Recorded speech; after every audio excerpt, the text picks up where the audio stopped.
Welcome back to the print house, guys. Today we're on a CNC. Time to get dirty. Sometimes I just gotta do that. I gotta do it. So I'm making RC parts today out of aluminum.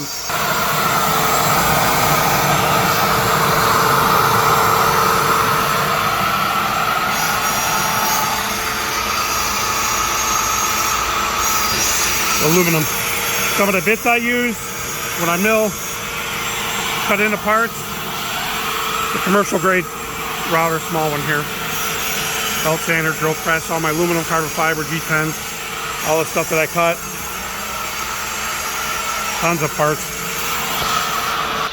Sometimes I gotta get dirty, like you gotta just do it. I do so many different things. Today was that day. So about once a week I get down in here and I make parts. So I know it's loud. It's too loud. So anyway, thanks for watching, guys.